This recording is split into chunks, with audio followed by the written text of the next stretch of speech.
Kashmiri bread. இது வந்து ஒரு Kashmiri yeast bread.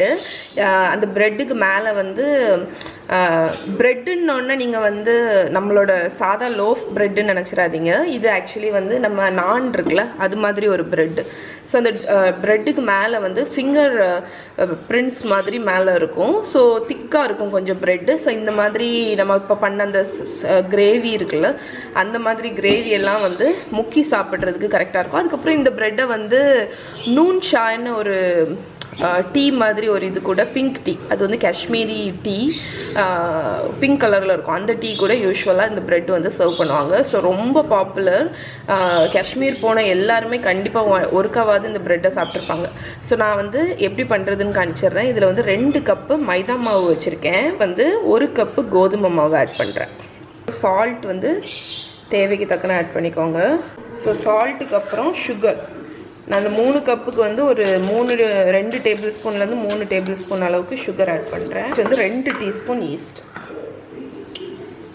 இது வந்து என்னோட ட்ரை ஈஸ்ட்டு. எனக்கு வந்து இது ஃப்ரெஷ் பேட்ச்சு கண்டிப்பாக ஒர்க் ஆகும் தெரியும். அதனால நான் டேரெக்டாக மாவுலே போட்டுட்டேன். சப்போஸ் நீங்கள் வந்து உங்கள் ஈஸ்ட் வந்து குவாலிட்டி எப்படின்னு தெரியல அப்படின்னு நினச்சிங்கன்னா நீங்கள் வந்து தனியாக ஈஸ்ட்டை வந்து ப்ரூஃப் பண்ணுவோம்ல, சூடு லேஸ் சூடு தண்ணியிலையோ இல்லைனா பால்லையோ கொஞ்சம் சுகர் போட்டுட்டு ஈஸ்ட்டை போட்டு அது ஆக்டிவேட் ஆனதுக்கப்புறம் அதை ஆட் பண்ணிக்கோங்க. ஓகே.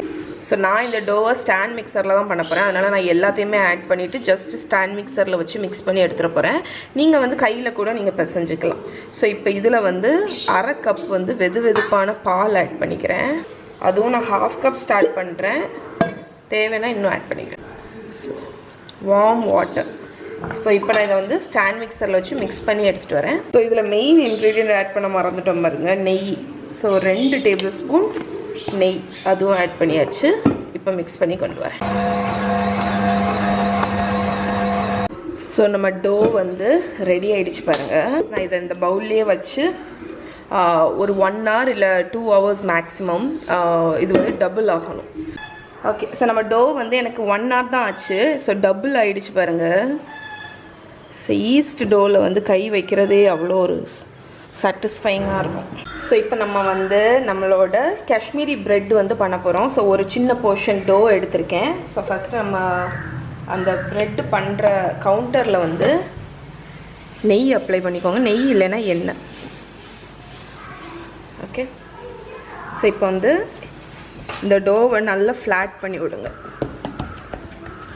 ஸோ இதுக்கு வந்து திரட்டுறதுக்கு அந்த ரோலிங் பின்னெல்லாம் தேவையில்லை. கையை வச்சு இப்படி நல்லா ஃப்ளாட் பண்ணி விடுங்க. ஓகே. ஸோ நல்லா தட்டி விட்டதுக்கப்புறம் இங்கே தண்ணி வச்சுருக்கேன் நான். அந்த தண்ணியில் விரலை முக்கிட்டு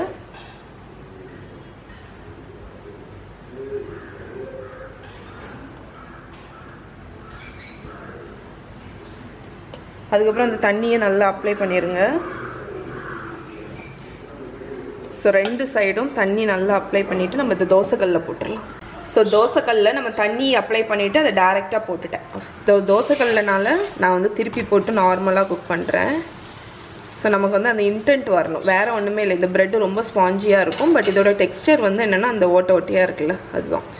ஓகே. ஸோ 2 சைடும் ஒரு நிமிஷம் குக் ஆகட்டும், அதுக்கப்புறம் எடுத்துக்கலாம்.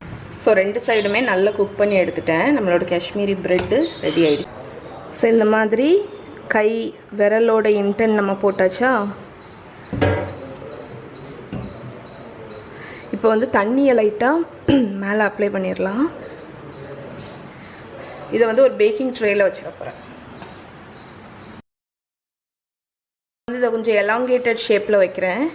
ஏன்னா ட்ரெடிஷ்னலாக இப்படி இருக்கும் கொஞ்சம். ஸோ அவனில் டாப் ரேக்கில் அந்த காயிலுக்கு பக்கத்தில் வைக்கப்போம். ஓகே.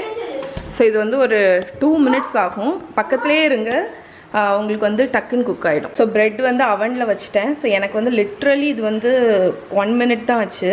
ஸோ இது கொஞ்சம் கலர் வந்தோன்னா திருப்பி போட்டு கூட ஒரு 30 seconds குக் பண்ணி எடுத்துருங்க. ரொம்ப நேரம் குக் பண்ணாதீங்க, கிறிஸ்பி ஆயிரும் இருக்கும். ஸோ எனக்கு திருப்பி போட்டு ரொம்ப நேரம் குக் பண்ண பிடிக்காது. ஏன்னா வந்து சாஃப்டாக இருக்கணும். அதனால் நான் வந்து ஒரு 30 seconds போல் தான் குக் பண்ணேன். ஸோ நம்மளோட காஷ்மீரி பிரெட் ரெடி ஆகிடுச்சு. ஸோ சூப்பராக வந்திருக்கு பாருங்கள். இது அவனில் வந்து எனக்கு ஆக்சுவலி அவனில் குக் பண்ண தான் பிடிக்கும் நார்மல் தவாவை விட. ஸோ இப்போ நம்ம வந்து எல்லாமே ரெடி ஆகிடுச்சு. இப்போ சர்வ் பண்ணிட வேண்டியது.